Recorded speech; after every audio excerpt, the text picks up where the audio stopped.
आपको पता है डायबिटीज जैसी जो बीमारी है, चीनी की बीमारी, कभी भी मजदूर क्लास के लोगों को नहीं होती है, किसानों को भी नहीं होती है, नहीं के बराबर होती है। लेकिन चीनी की बीमारी किसको होती है? अधिकतर अच्छे लोगों को होती है, और सरकारी अधिकारी तो उसमें नंबर 1 पे है। मैक्सिमम सरकारी अधिकारियों को सबसे ज़्यादा होती, क्योंकि चीनी की बीमारी को सुख रोग कहा जाता है। जब इंसान जीवन में बहुत सुखी हो जाता है, जब किसी चीज़ की कमी नहीं होती, तो उसको चीनी की बीमारी होती है, और तब उसकी समस्याएं शुरू हो जाती है। आपको पता है भारत की बहुत सारी, विश्व की बहुत सारी कंपनियां भारत को देखकर खुश हो रही है। खुश इसलिए हो रही है क्योंकि वो बार बार ये कह रहे हैं आने वाले समय में इतने करोड़ चीनी के मरीज़ भारत में होने वाले हैं। चीनी की बीमारी इतनी घातक बीमारी होती है कि इंसान को धीरे धीरे अंदर से गलाना शुरू कर देती है। आप अगर प्राकृतिक रूप से अपने ज़िंदगी को बेहतर करना चाहते हो तो एक छोटा सा रूटीन का पालन आप करके देख लेना। मुश्किल है, लेकिन चाहोगे तो कर सकते हो।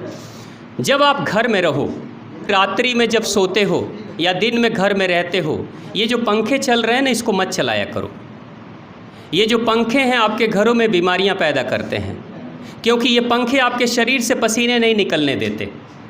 एसी आपके शरीर से पसीने नहीं निकलने देते हैं, कूलर आपके शरीर से पसीने नहीं निकलने देते हैं। जब आप पंखे बंद करोगे तो आपके शरीर से पसीना निकलना शुरू होगा, गर्मी बढ़नी शुरू हो जाएगी। गर्मी के कारण से आग जहाँ लगती है वहाँ पे जल की मात्रा बढ़ती है, यानी बाहर का पसीना जल है, अंदर की अग्नि अग्नि है। अंदर की अग्नि बढ़ेगी तो बाहर की कूलिंग शुरू हो जाती है, ये शरीर खुद ही करता है।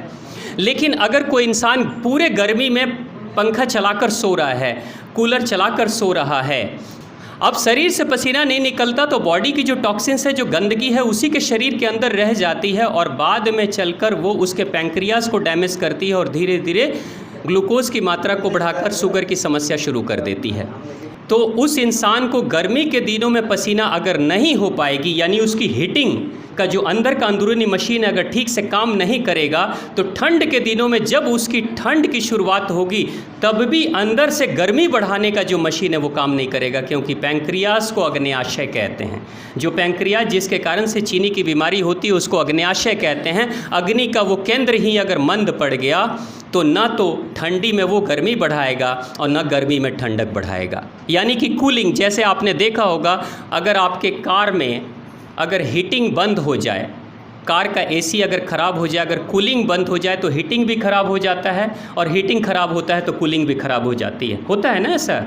यानी कि दोनों एक दूसरे के साथ जुड़े हुए हैं।